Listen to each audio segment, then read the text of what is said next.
if you would like to safeguard your mental health and multiply the amount of resources that you have available to you, you need to watch this video. A couple of days ago, I was informed by someone I've known for so many years that I had changed, that I had become unrecognizable, that I was no longer a nice person, that in the past, people that knew me could pick up the phone and call me, and they will be certain that they will get whatever they were about to ask me. But I had changed. I had become this person that was unrecognizable, that I was difficult now, and I was mean and uncooperative. And naturally, when someone says such things about you, you will ask why. And I did. And he encouraged me that I should return back to the path of good behavior and go back to the person I used to be. I think there was threat of divine retribution if I did not mind my ways and go back to the way I was, in his opinion. See, what happened was that over the past couple of months, I have come to realize and appreciate the importance of people around me, people that I interact with. I've come to really appreciate the importance of them hearing no. You see, the thing is, they were hearing no, but all I was saying was yes. I was saying yes to my financial well-being. I was saying yes to my mental well-being. I was saying yes to my survival and general well-being. But all that they heard was no. But what I was saying was yes. You see, every single person in our life, our friends and family, every single person that we come in contact with has an idea, has a perception, has an impression of us that most times usually just serves them. These perceptions hardly serve us. And there's absolutely nothing wrong with that. It's just human nature. I'll be the first to admit that when this person said all of this about me, a part of me felt shame. A part of me wanted to hide. A part of me wanted to continue to be the same agreeable person that he described. We all want to be validated by the people that we care about. We all want to be loved and spoken well of, and we play into that.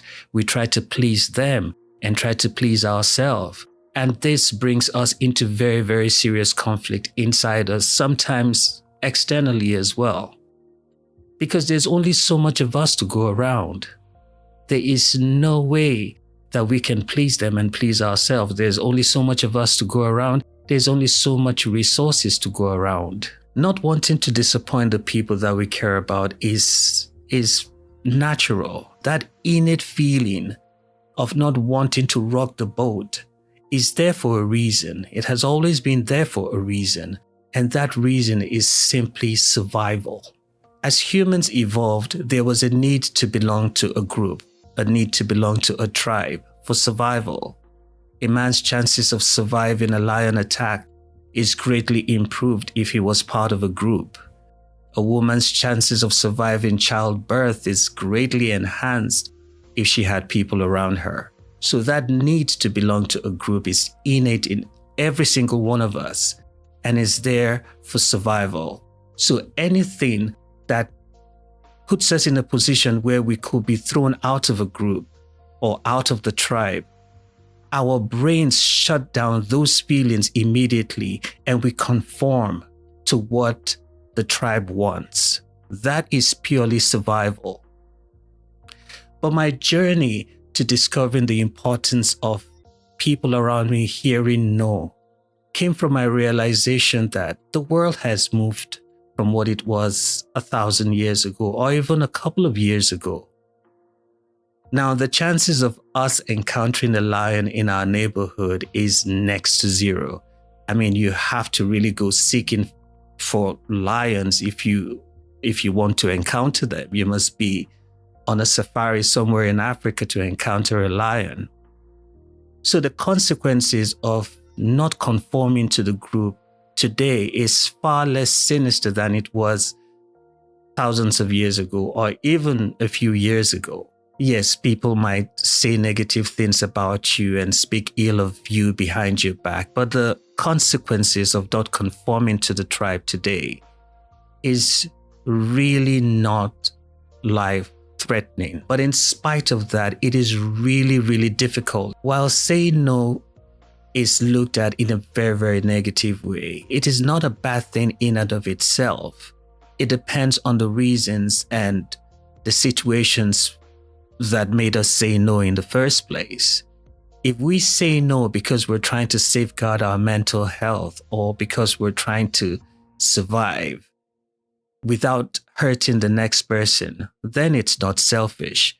But if we say no with the intention of hurting or ignoring someone, then that is selfish. Recently, someone very, very close to me asked me for support, asked for some assistance from me. And when this person asked, I just couldn't do it because I had committed so much resources into a project I had going on at the time. And I had to say no. But even as I said no, I made a mental note that as soon as I was able, as soon as I was done with the project, I will make sure I help this person, which I did. In fact, this gentleman was really surprised that I came back to him because he thought that because I had said no, I had walked away and forgotten about it. But I made a mental note to assist this person when I could. And I did. It reminds me of, when we're on a plane and the plane is about to take off and the air hostess does the safety procedure and she tells you that you should in case of an emergency, put the mask on your face first before you help the person or the people next to you. I liken it to that. There's another aspect of learning to say no that we do not consider a lot of times, but it's something that we should consider. The author Robert Lupton, in his book Toxic Charity, talked about the 5 stages of dependency. He said, give once and you elicit appreciation. Give twice and you create anticipation. Give a third time and you create expectation. Give a fourth time and it becomes entitlement. Give a fifth time and you establish dependency. I have seen firsthand how very easily dependency can creep in. And once it creeps in, it makes that person absolutely paralyzed and they're unable to do anything for themselves.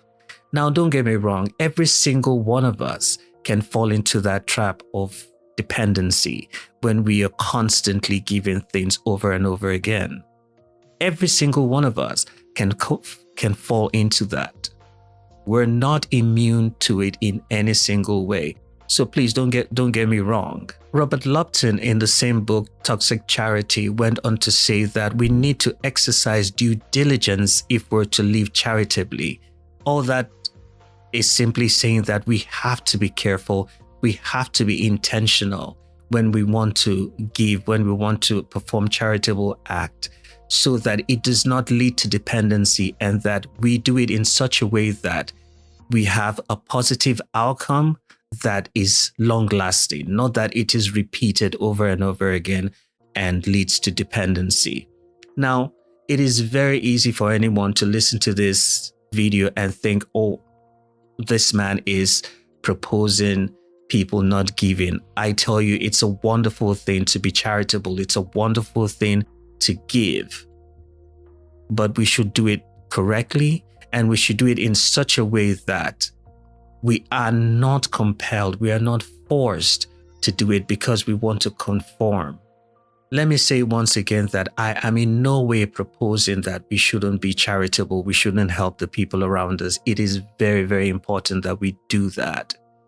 I, on so many occasions, countless occasions, have had to lean on the people around me in so many different ways. It is very, very important. It is part of what makes us human and part of what builds a positive and wonderful community. But we should learn to be charitable and do the right thing in the right way. And most of all, to protect our mental health. Actually, this video was inspired by some of the things I have been thinking about and going through in the past couple of months about mental health. I've always had this problem, this thing about not being able to say no and wanting to just, be agreeable to everyone. And it put a serious mental health strain on me. And I had to learn that it's okay for the people around me to hear no sometimes, but to hear no for the right reason. If you found any value from this video, please, I would love to hear your comment. Click the like and subscribe button, and I will see you on the next video.